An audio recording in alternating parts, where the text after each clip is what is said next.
Claude Sonnet 3.5 was released on June 20th, and it has taken the world by storm. Although the initial benchmarks showed that it was better than Claude's own Opus 3 and OpenAI's GPT-4o, few thought that it would be this powerful. Claude Sonnet 3.5 has a new feature called Artifacts, which lets users interact with Claude in a completely new way. When a user asks Claude to generate content like code snippets, text documents, or website designs, these artifacts appear in a dedicated window alongside their conversation. This creates a dynamic workspace where they can see, edit, and build upon Claude's creation in real time, seamlessly integrating AI-generated content into their projects and workflows. Many users have used artifacts to create interesting tech demos that range from playable games to scientific simulators. Today we shall be looking at some of those interesting games that such users have created. The first game we shall be looking at is Snake, and this game has been created by Shubham Sabu. The original game Snake was created in 1998 by Tenelli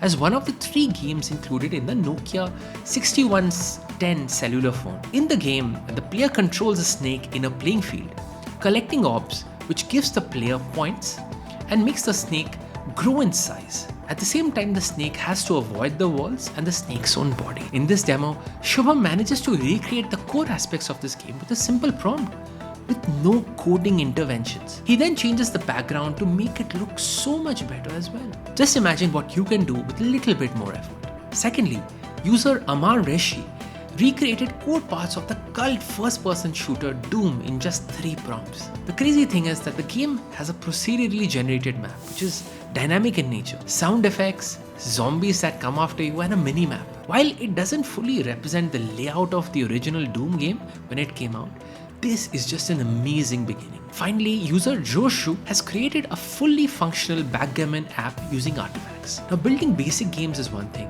but Joe wanted to create games that were complex, really complex. Backgammon in particular, it's a 2-person strategy game combined with 2 dice. You can't just brute force it, right? With luck tied in as an unknown variable.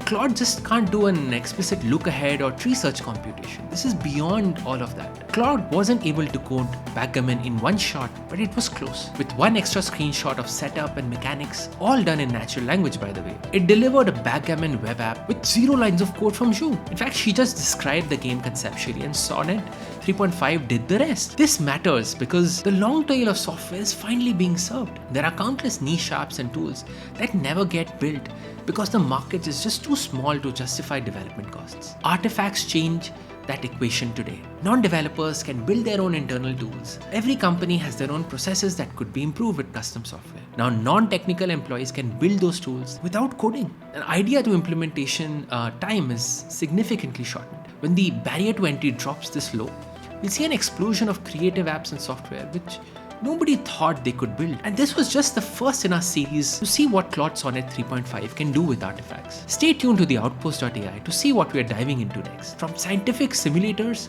to web designs.